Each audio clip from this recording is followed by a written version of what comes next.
Man, does it feel good to be 3-0 for your Los Angeles Chargers. And here's what we've learned so far about this team on Chargers Syndicate.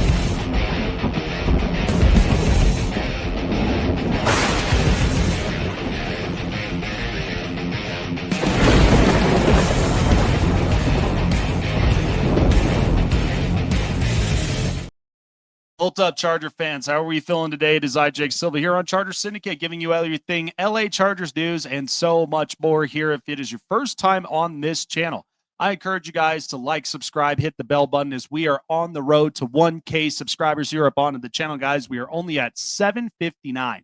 Really appreciate all of your guys' love and support for the channel, as this channel is provided by greengridiron.com. Get your hands on these puppies, life-size and customized collectible helmets here for you. As you can see with the design, your team, your style, your way, visor, everything that you could possibly want on greengridiron.com. But before you do use it on at checkout, use promo code LACSYN, that is LACSYN, at checkout for your exclusive discount at checkout at greengridiron.com.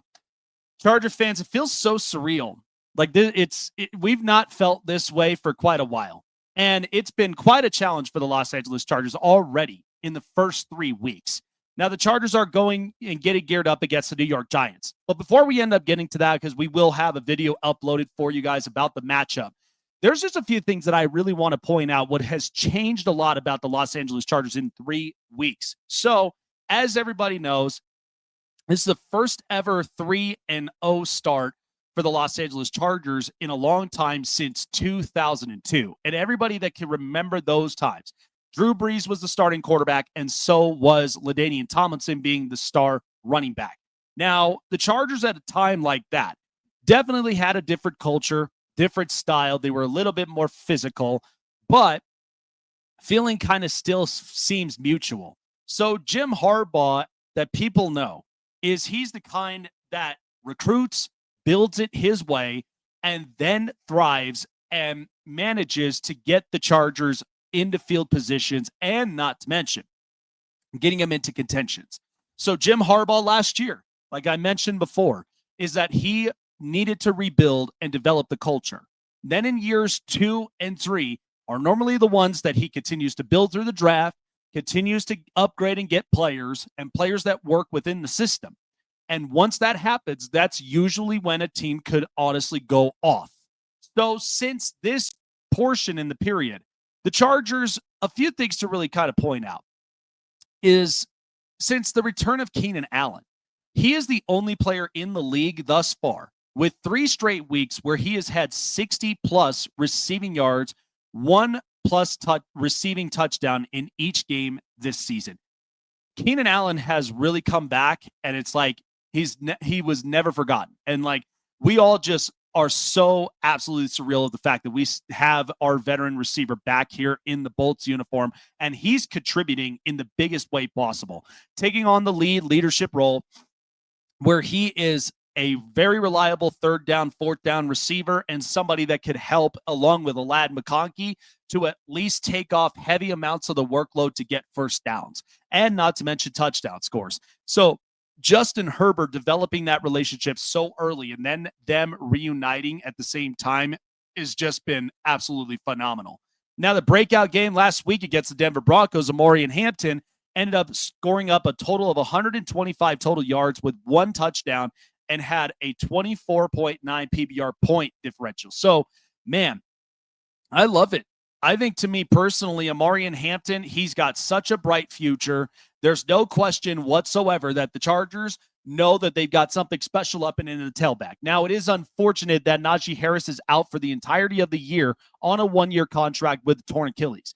But that doesn't mean that the Chargers won't potentially address this at some point, either in the season or maybe look at elsewhere next season. But they love what they got with Amari Hampton. Now, it's only just been such a slow start, but we've started to see him come out, be an all-purpose type running back, and somebody that could really light a spark in the Chargers offense. Now, the other thing that's been very incredible, Justin Herbert already in the 3-0 start has thrown for 860 yards with 6 passing touchdowns, 1 pick, and a QBR of 81.6.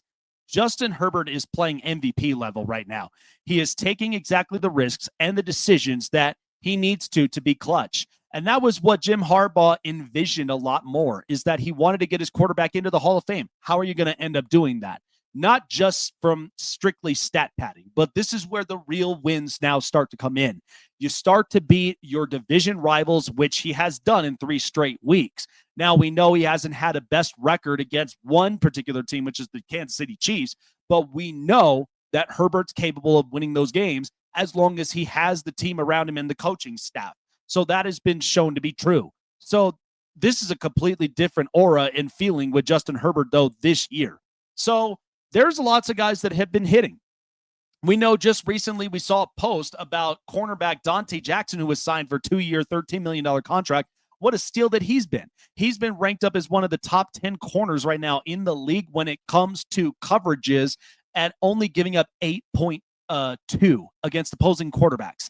That's the craziest stat that I think we've ever seen. He's a ball hawk. He knows coverages, and he really has been contributing under Jesse Minter's defense. Now, the only thing that's unfortunate, no Khalil Mack, only for a couple of weeks, but we know with the amount of pass rushes and the amount of run stops, that is something that the Chargers have been upgrading, that have been focusing on, but they've been playing a lot of containment defense. The only thing that really has been hurting them a lot on big plays is cover one.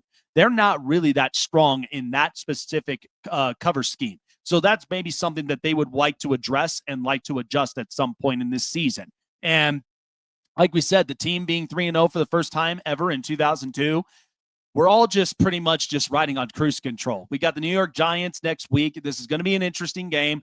I just feel like that with the Chargers and the amount of momentum that they are showing right now, it's enough to basically tell you this is going to be a hidden MVP season for Justin Herbert, and something that Charger fans are really going to be excited to watch now for the next couple of weeks. So we are waiting and seeing what happens, but I figured I would give an entire update on what has been happening so far in the first 3 weeks and how we've been loving the team thus far with the leadership, clutch play, and then not to mention the drive and momentum that this team has for the 2025 season. That's going to do it here for me on Chargers Syndicate. Like, subscribe, hit the bell button. Keep you up to date on future and past LA Chargers videos, guys. Jake Silva signing off, and we'll see you guys on the next video here on Chargers Syndicate. And remember to bolt up all season long.